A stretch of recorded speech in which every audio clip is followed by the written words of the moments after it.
მოგესალმებით ანა, მივესალმებით ჩვენს მაყურებელს, მადლობა ამ შესაძლებლობისთვის. მათ შორის თქვენი თანაგუნდელიც არის ერთ-ერთი.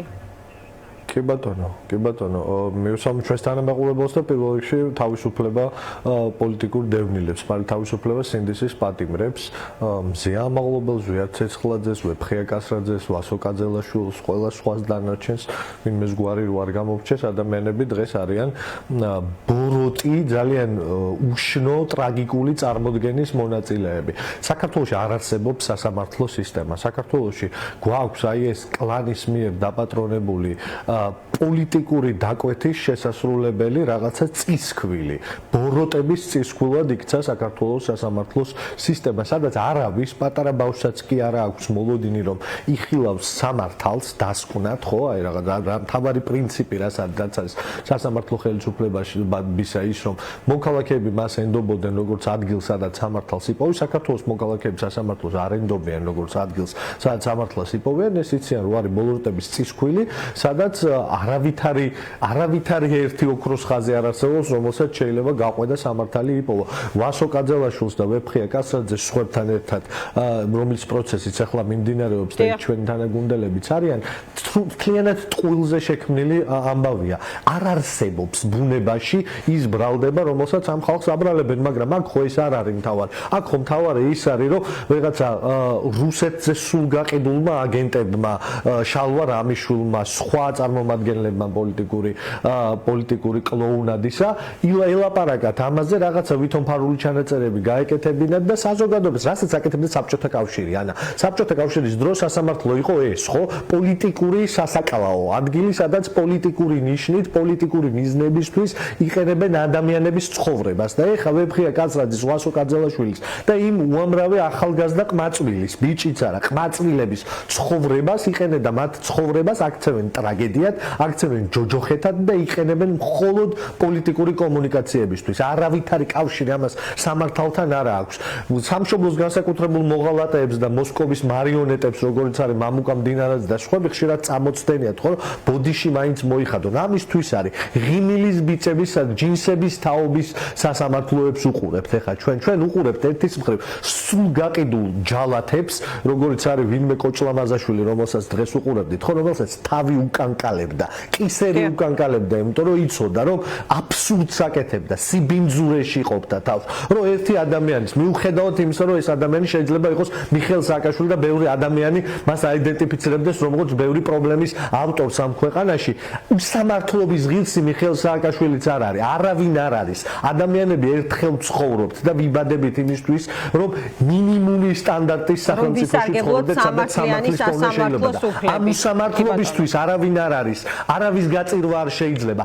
ადამიანის სიცოცხლით თამაშობს ვინმე კოჭლამაზაშვილი, რომელიც შემთხვევითი ადამიანია, რომელიც იქ შემთხვევითაა მოხვედრილი 1000 თავზე გაიარა, ბინძური კაცია, სიბინძურეები აკეთა, რომ იქ მოხვდარიყო. ესეთი სისტემაა. მურუსიძის აი ამ სისტემაში თუ ბინძური არ ახარ, თუ ანტისანიტარია არ ახარ, სოციალური, იქ იმ საფეხურებს ვერ გადიხარ და ჩვენ მივიღეთ აი ეს რაღაცა ცხიმტუჩზე ცხიმ მომდგარი რაღაცა სადგომი ჩვეულებრივ, აი ის რესტორნის კადრები, აი ეს არის სიმბოლო ამ ყველაფრისა და დარწმუნებულებაა ივანიშვილმა სპეციალურად გააკეთა ეს, აიძულა ეს ხალხი, რომ აი ესეც სააშკაროზე გამოსულიყო. ამას ხო სხვა მიზანი არ აქვს, დემონსტრაცია, რომ ეს რაღაცა ღიპ გასიებული ტიპები, რომლებსაც აი რაღაცა გოჭის ხორცის კონი აქვს ტუჩებზე, ჯერ კიდევ თქვენ ბედს წყვეტენ. ამას წყვეტენ და 24 საათი რესტორანზე ფიქრობენ, იმაზე ფიქრობენ, როგორ იმლიქნელონ, რა გააკეთონ იმისთვის, რომ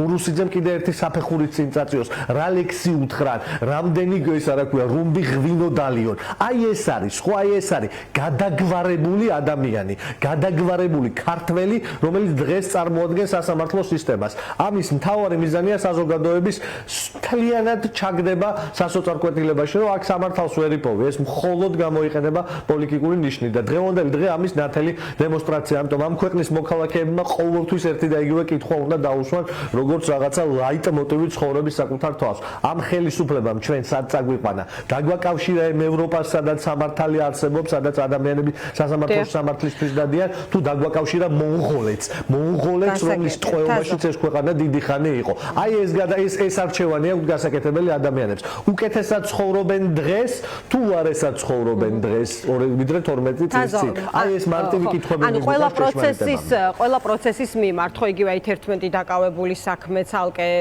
თავია საერთოდ ამ ამბავში და აქ რვა პირზეა საუბარი.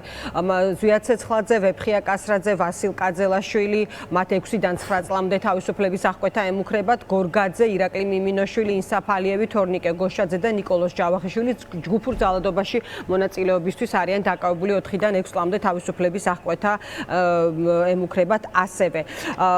თაზო, ერთი კითხვა მინდა დაგისვა, მონღოლეთი ახსენე, მაგრამ ბელორუსზე მინდოდა რომ მეკითხა, აი ლუკაშენკოს შექებაზე რისი თქმა შეგიძლიათ კონკრეტულად თქვენ, ეს რა ტიპის სიგნალია, როგორ ფიქრობ და როგორ შეგიძლიათ დაახასიათო, აი რასაც ამბობს ლუკაშენკო უცნების მიმართ, რომ საქართველოს ნაბიჯების შეესატყვისება მათ მიდგომებს და ასე გააგრძელეთ, ხო? და ესეთი დაახლოებით ესეთი გზავნილი იყო ოცნების მიმართ. რა სიტყვით? ხო, ჩვენს წარმოდგენაში ლუკაშენკო კომიკური პერსონაჟი არის, ეს რაღაცა სტაფილოს და კომბოსტოთი ხელში დაჭერილი ულუაშებიანი რუსი, რომელიც რაღაცა ნოსტალგიურ ჯოჯოხეთს უწყობს ძალიან ბევრ მილიონიან ერს, ჩვენ ბელორუს მოძმე ერს. უკვე ბევრი წელია, 10 წლეულებია ჯოჯოხეთს უწყობს და რაღაცა კომიკურ პირსისხლიან დიქტატურაში აცხოვრებს. ხო, აი ეს შეთავსება არის ლუკაშენკოს შემთხვევაში. ხო, აი ოცნებას როგორ ახასიათებს? არ არის სასაცილო კაცი. კი, მანდ მიდიوار, არ არის სასაცილო კაცი სინამდვილეში. ეს არის ადამიანი, რომლის ზურგზეც ათასობით ადამიანის სისხლი დავს. ეს არის კაცი, რომელიც საკონცენტრაციო ბანაკები აქვს დღეს თავის ქვეყანაში, ხო? ოსვენციმი რაც იყო თავის დროზე და აუშვიცი, ასეთ საკონცენტრაციო ბანაკები აქვს თავის ქვეყანაში და თავის ოპოზიციონერებს იქ წამებაში კლავს. აი ასეთი კაცი არის და ეს კაცი რო შეგაქებს, პუტინი რო შეგაქებს, ლავროვი რო შეგაქებს, მათი მთავარი მოკავშირე და ყურმოჭრილი მონა ლუკაშენკო რო შეგაქებს, ეს ხალხი რო შეგაქებს, ეს თუ ვინმეს მოსწონს ის ავადმყოფია.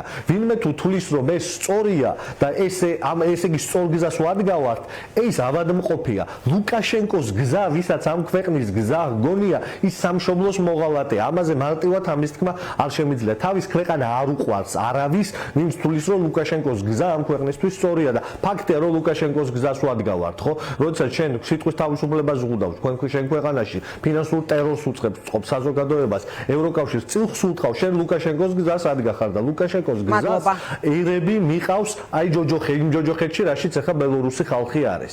დიდი მადლობა თაზო. მადლობას გადაგიხდი, დაგემშვიდობები თაზო დათუნაშვილი საუბრობდა დღის ამბების პირდაპირ ეთერში.